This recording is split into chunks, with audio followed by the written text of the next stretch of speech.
आपको मालूम होगा कि जब 12 रबीउल दिसंबर के दिन सुबह शादी को हमारे तुम्हारे आका रसूल पाक सल्लल्लाहु अलैहि वसल्लम तमाम जहानों के लिए रहमत बनकर जलवागर हुए, सिर्फ एक फर्द के अलावा सारी कायनात खुशियां मनाने लगी। सुभान अल्लाह। बेशक सिर्फ एक था, वो रोने लगा। सब हंस रहे थे, खुशियां मना रहे थे, मुबारकबादी पेश कर रहे थे। मछलियां समंदर में पूरब से पश्चिम की तरफ, यानी जो है एक दूसरे से मुबारकबाद, जानवर, परिंदे, चरिंदे, हैवानात, नबातात, जमात, फरिश्ते, मलाइका सब खुशियां मना रहे थे। सिर्फ एक फर्द था, वो रो रहा था। जानते हो कौन था? इब्लीस। अरे बोले कौन था? इब्लीस। इब्लीस, शैतान रो रहा था। इसीलिए तो कहने वाले ने कहा कि नसीब चमके है फर्शियों के। बेशक बेशक।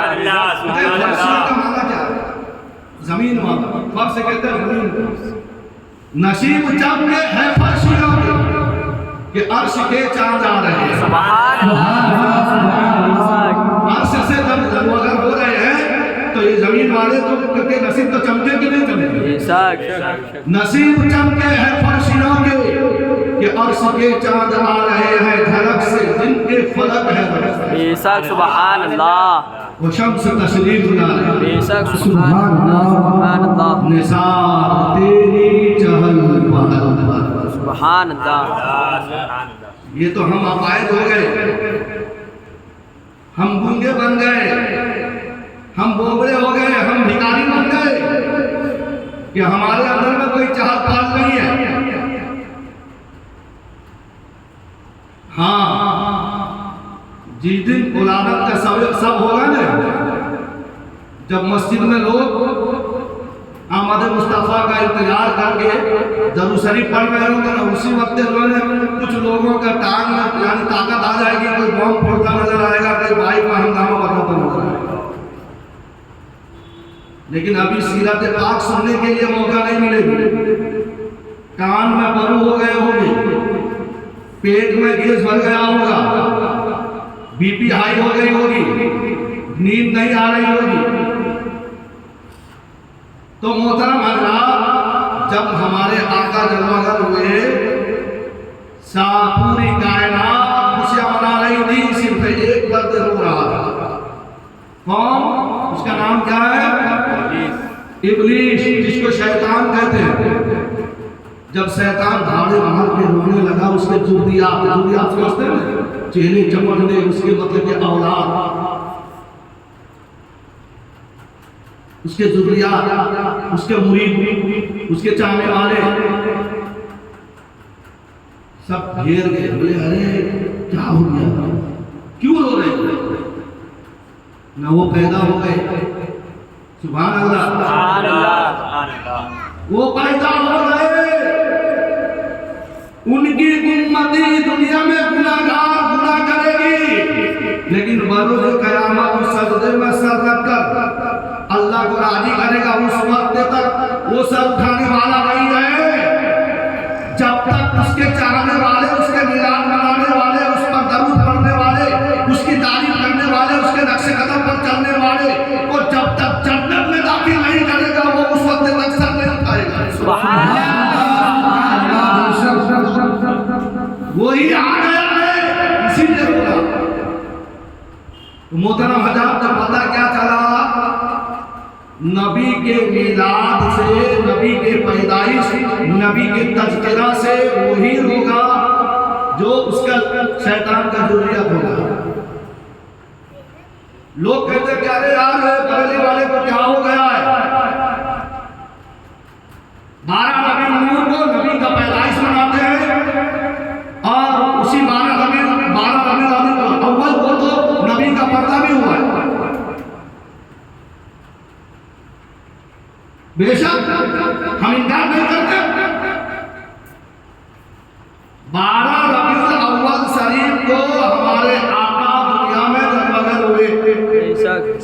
और 12 रबीउल अव्वल को हमारे आका दुनिया से पर्दा हुआ। बेशक बेशक पर्दा। तो कुछ लोग कहते हैं कि अब गम ही मनाना चाहिए, गम करना चाहिए, खुशियां क्या। ये ईद क्यों कहते हैं? ईद का मतलब खुशियां। मैं आपसे पूछना चाहूंगा, कमोबेश 2,24,000 अंबिया और मुरसलीन में एक पैगंबर, एक नबी यानी जो है एक पैगंबर है जिनका नाम हजरत इदरीस अलैहिस्सलाम है। बेशक अरे है या नहीं? बेशक है। इदरीस अलैहिस्सलाम दुनिया में आए कि नहीं आए? बेशक है। पैगाम फैलाए कि नहीं फैलाए? उनका रूह कब्जे हुआ कि नहीं हुआ?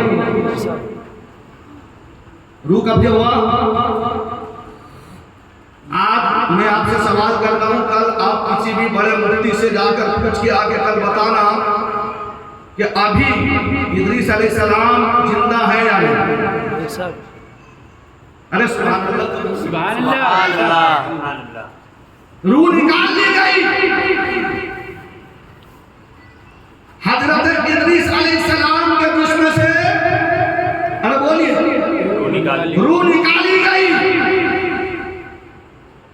बुखारी उठाकर देखो, सही सीधा उठाकर देखो, हदीस की हर किताब देखो, आपको नजर आएगा कि आज भी हजरत इदरीस अलैहिस्सलाम जन्नत में जिंदा है। बेशक बेशक सुभान अल्लाह।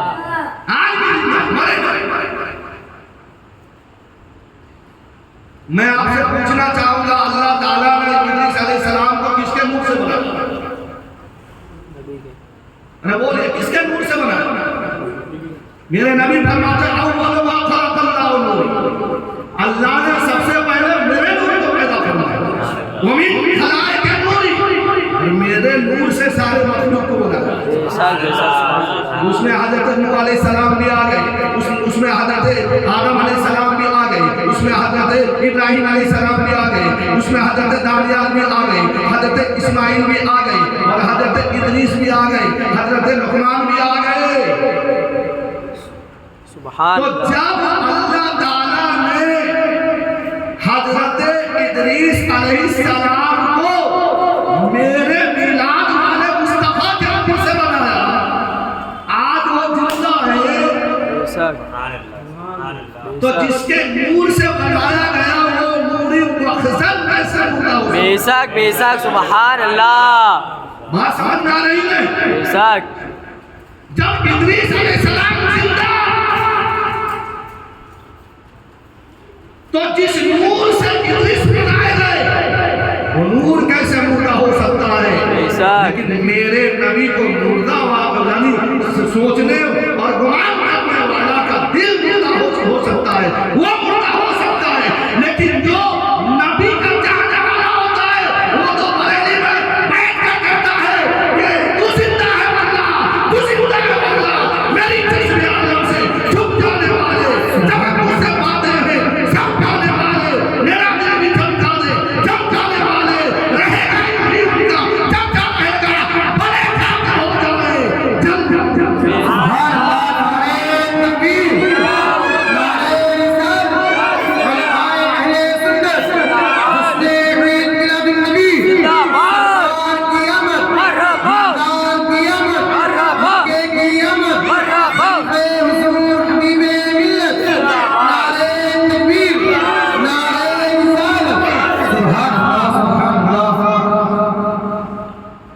मोहतरम हजरात, आई मेरे नबी मौत का मजा चखे, मेरे नबी को मौत का मजा चखाया गया, लेकिन कोई माई का लाल ये साबित करके बता नहीं सकता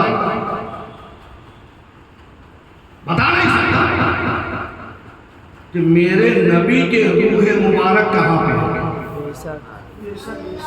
जब रूह निकाली गई, जब भी किसी का रूह निकाला जाता है आलम अरवा में रख दिया जाता है, यानी असफलुस साफिलिन में रख दिया जाता है। बेशक बेशक। कहाँ पे रखा जाता है? नेक रूह आलम अरवा में।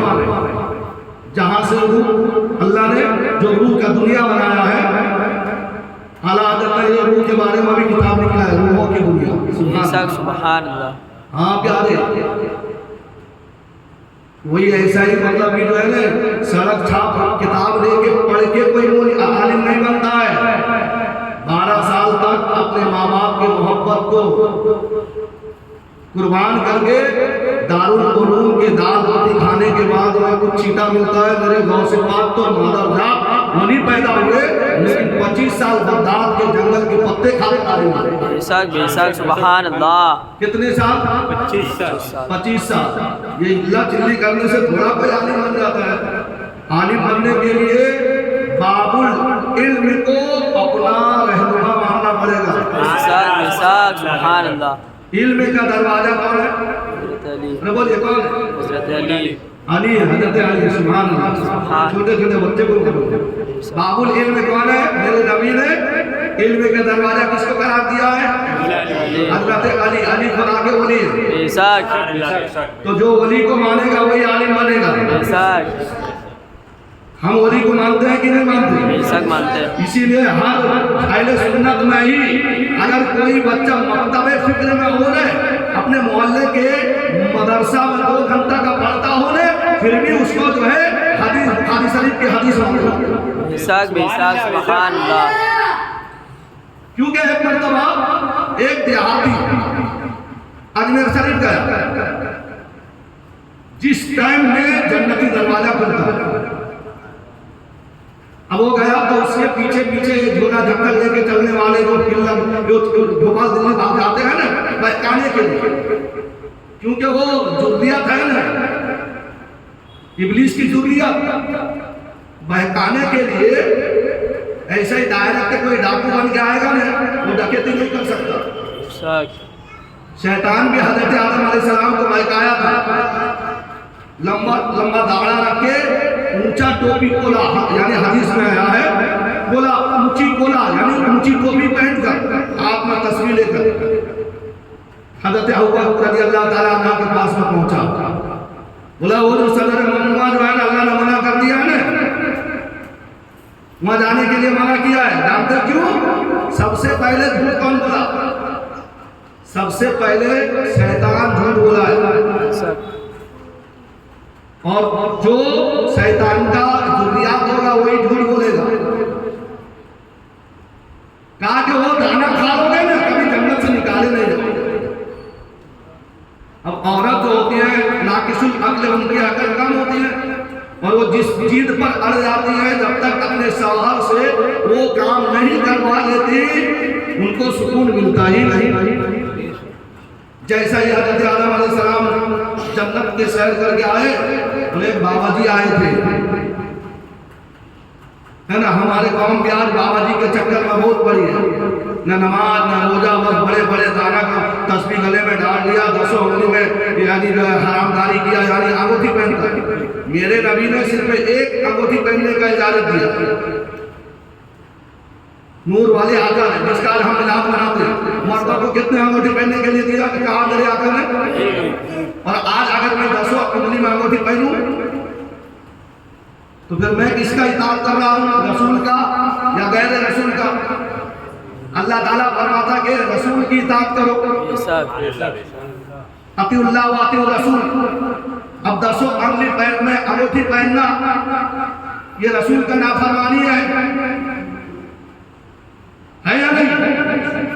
तो अब बाबा के चक्कर में हम लोग पड़ गए, न नमाज है न रोजा है। सबसे बड़े बाबा रसूल पाक से कौन हो सकता है?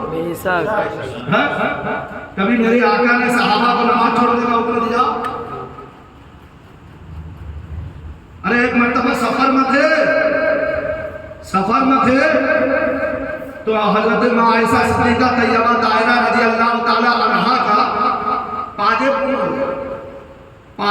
ढूंढने के यानी मामला में वक्त नमाज का गुजरता जा रहा था, और वहां से ऐसे जगह पर मेरे आका ने अपने सफर को यानी नशे में लगवाया था, सफर को रोका था जहां पर कई दूर दूर तक पानी का नाम निशान नहीं,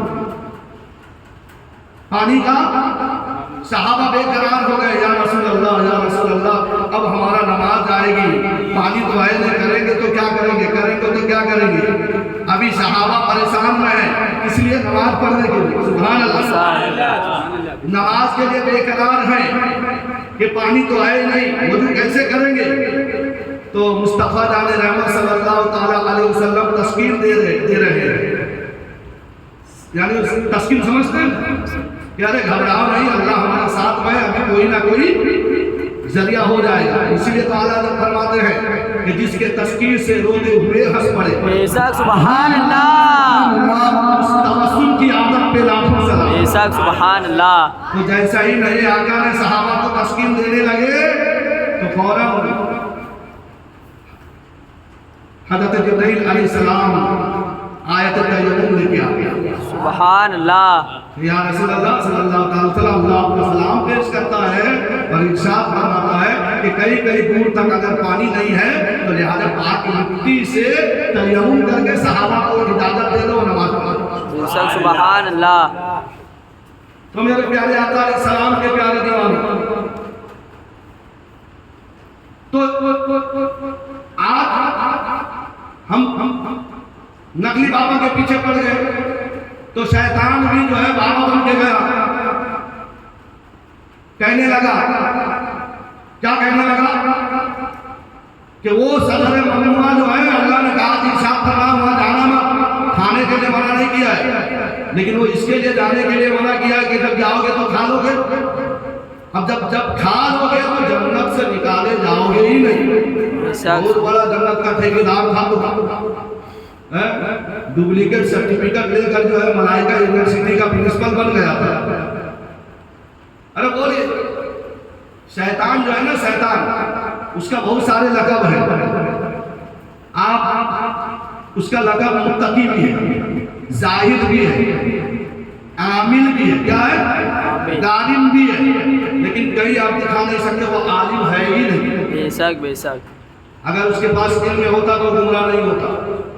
वो उसके पास इल्म था ही नहीं, बगैर इल्म का मलाइका यूनिवर्सिटी का प्रिंसिपल बन गया था।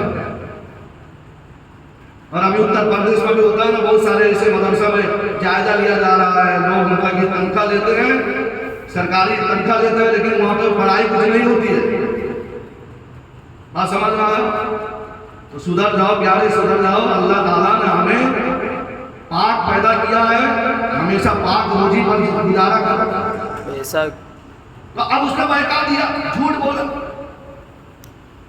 जब झूठ बोल के खिला दिया, खिलाने के बाद में गुजरिया मैंने खाए। आज भी झूठों की बहुत वाह हो रही है, सच्चे के बहुत सपोर्ट करने वाले कम, लेकिन झूठों की वाह हो रही है। आला अल्लाह ताला हर मोड़ पर हमारी रहनुमाई फरमाते हैं। बेशक बेशक। क्या फरमाते हैं? वो सुबह लालादार फिरते हैं, तेरे दिन है बहार फिरते हैं। बेशक। मैं उस गली का गधा हूँ जिसमें मांगते ताजदार फिरते हैं। मांगते ताजदार फिरते हैं। तो मोहतरम हजरात, अपने सीने में हाथ रख के सोचिए, अल्लाह ताला फरमाता है तुम ही कामयाब रहोगे, तुम ही सरबुलंद रहोगे अगर तुम मोमिन हो जाओ। बेशक सुभान अल्लाह। लेकिन आप हैं कामयाब, हम हैं कामयाब? सिकुआ हर मोड़ पर नाकामी, हर मोड़ पर नाकामी, हर मोड़ पर नाकामी। ये नाकामी का वजह सबसे बड़ी वजह, जिस कौम ने अपने नबी का मिलाद बनाना छोड़ दे तो उस पर नाकामी नहीं आएगी तो क्या कामयाबी का मुझदा आएगा? हाँ, मैं कोई भी बात बगैर दलील का नहीं, बल्कि मैं आपको समझाने के लिए वाक़ियात की रोशनी से पेश करने की कोशिश करूंगा। अरब का दस्तूर क्या था कि जब किसी के घर में बच्चा पैदा हो, वो अपने बच्चे को देहात के लोगों को दूध पिलाने के लिए, परवरिश के लिए भेज देते। जिस सदी जिस वक्त जिस सुहानी घड़ी तैयबा का चांद चमक गए बेशक सुभान अल्लाह। तो देहात के लोग अरब में बच्चे के तलाश में चले थे। उन्हीं दायरे के अंदर में एक बेचारी गरीब हजरत हलीमा सादिया नाम का एक दाया भी थी, जो गरीब थी। उनके उतनी भी लागत दुबली पतली मैं कह रहा हूं कि जो क्योंकि कि लोग जो है ना परेशानी को झेलना पसंद करेंगे और अल्लाह के रहमत का उम्मीदवार नहीं होंगे। यही वजह है कि आज ये मस्जिद खाली है। अभी अगर मैं रंडी या हिजरे का नाम लगा दो तो 60 साल का बुढ़ा जिसके मुंह में दांत नहीं, पेट में हाथ नहीं, वो जो है ना 3-3 बजे तक बैठ के मतलब की जो मजा लेता हूँ। मैं मुसलमानों की बात करता हूँ, गैरों की हमें क्या बात करना ही नहीं है। हमारे माँ बहनें जो है उस वक्त शौहर के ड्यूटी का ख्याल भूल जाएंगे कि सुबह 7 बजे मेरा शौहर जो है ड्यूटी में जाने वाला है, जल्दी से उठा जाए कि उसके लिए रोटी पकाया जाए। नहीं, हमारे माँ बहने सब सारे हालात को भूल कर जो है जिसमें अल्लाह और उसके रसूल नाराज होंगे उसी काम में लगते हैं। अगर जरा भी नबी की मोहब्बत दिल में होती ना तो खूब नींद की हरे हजरत अबू बकर सिद्दीक ने सारा माल नबी के मोहब्बत में कुर्बान किया। बेशक बहुत अच्छे हजरत बिलाल रज़ी अल्लाह ताला अन्हु के बारे में जानते नहीं जानते। जब कलमा पढ़ लिया उन्होंने, जब उन्होंने नबी वाले हो गए बेशक तो उनका जो मालिक था ना उमैया बिन खलफ, कोड़े मारता, जितना जोर कोड़े मारे ना उतना जोर ही नबी का नाम करते थे। सुभान अल्लाह। यहाँ तक के वो तंग आ गया कि अरे एक ऐसा इंसान है कि इसको मैं मारता हूँ। और हजरत बिलाल रज़ी अल्लाह ताला ने क्या कहते मालूम है, रहने दे अब उमैया ये धम किया तुम्हारी, बेशक दिल में नबी की उल्फत बढ़ती ही जा रही है। सुभान मुझे जितना चाहे मार ले, उस मदीने वाले आका का जलवाए जेबा को देख लिया, कलमा पढ़कर मैं जन्नती बन गया हूँ आप जहन्नम में जाने के लिए, कोई ऐसा काम नहीं करूंगा। यहाँ तक के जलते हुए कोयले पे सुला देते। मुसलमानों, सड़े हुए बीमार जानवर का गोश्त खाने के लिए मुसलमान बने हो। 6-6 दिन तक फ्रीज में सड़ेला गोश्त खाने के लिए। अरे पूछो इस्लाम की हकीकत हजरत बिलाल से पूछो, हजरत सलमान फारसी से पूछो। तकरीबन 400 बरस तक सच्चे मजहब के तलाश करते करते करते कभी यहूदी, कभी नसरानी, कभी न जाने क्या, यानी मजहब को इख्तियार करते करते करते जब लास्ट में मदीना आए तो मुस्तफ़ा जाने रहमत सल्लल्लाहु अलैहि वसल्लम का कलमा जब पढ़ा ना, मेरे आका फरमाते हैं जिस तरीके से पंजतन पाक मेरे अहले बैत है ना, उसी तरह हजरत सलमान फारसी भी मेरे अहले बैत है। सुभान अल्लाह। मेरे आका ने हजरत सलमान फारसी को अपना अहले बैत करार दिया, बेशक जबकि वो तो नबी के खानदान में से नहीं, लेकिन इश्क की मोहब्बत था। बेशक मुसलमानों जरा सोचिए, अल्लाह को राजी करके हलाल रोटी खाना पसंद नहीं, नाराज करके हराम रिस्क के तलाश में भटकना है लोग पसंद